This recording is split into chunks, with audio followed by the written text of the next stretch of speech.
Greetings, my brothers and sisters. Wagwan. This is your brother Chief Flying Eagle, aka Lord Amaticon. My people, as usual, all I could do is bring you the information, and those of you that are ready for the truth, you will see it. Those that are not, they're not going to get it. It doesn't matter what I show them and what I tell them. But one thing you know, I'm always going to bring you the truth. It is really that simple. A lot of fool people don't realize and they don't know that we are actually at war. Now, some of the things that I tell you, you're not going to hear anybody tell you that. You dig? I'm just keeping it real. All right? How many of you have heard of a silent war? We are at war, but it's called a silent war. It's a silent war. And what people don't realize that. They think because you could go to church, you could fly on a plane, you got a job, you go to school, you get a degree, you drive a car. They think that they are not imprisoned. They think that they are not prisoners of war. Those are just privileges that the captors, they give their subjects. It is nothing different from the prison system. It's all about the macro and the micro. That's all it is. The United States Corporation, the biggest plantation on earth, guess what? It is the macro. And when you don't do what they want you to do, they take you through the micro, which is the contained jails, and you have less privileges. The United States has owners. My brothers and sisters, if you didn't know, this agenda has always been. It is nothing new under the sun. The only thing that changed is the players, not the game. I'm going to take you back to 1751 with the Benjamin Franklin letters, the observations concerning the increase of mankind. Key word, mankind. But that's another topic some of you just ain't ready for. So in this letter, he spoke about the Americas and how fertile the soil is. All right. And how, they could just, become, the how would I put it? The most dominant race on the planet, because they are, as so-called white people, they are the superior race. So that's what the letter is essentially saying. But in Article 24 or Section 24, either way, whichever way you put it, right? And I want you to go look this up yourself. Don't believe anything that I say, because in the word believe is the word lie. And I promise you, I will not lie to you. That's not in my nature. Okay?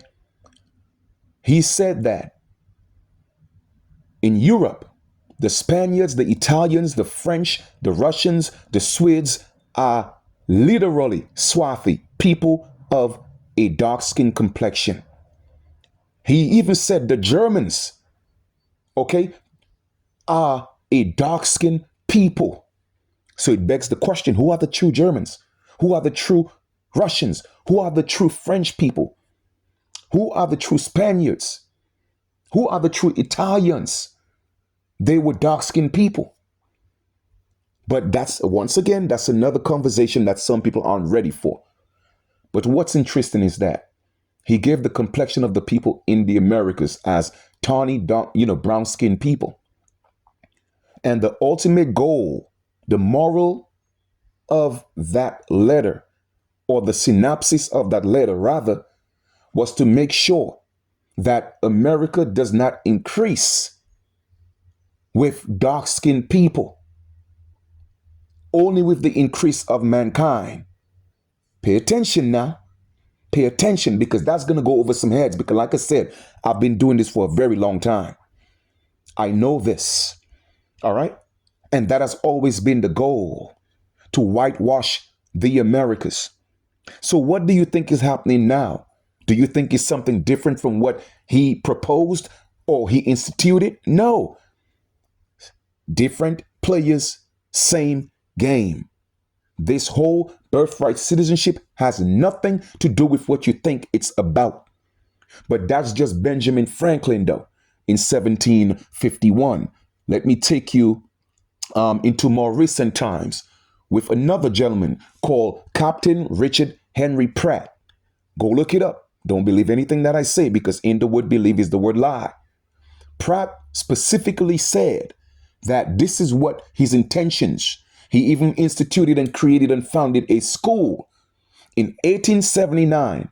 It was called the Carlisle Indian School. It was all over, not just in one state, it was all over. All right. And the goal was they were boarding schools, and the intentions and the plan and the goal was to civilize the American Indian. However, what was the strategy of doing that? He said in a speech that he delivered. Now I'm talking about a national speech in 1892. He said, I quote, unalive he used the word Kill, Kill, the Indian, and save the man. In other words, let's unalive and Kill the Indian in him, but save him.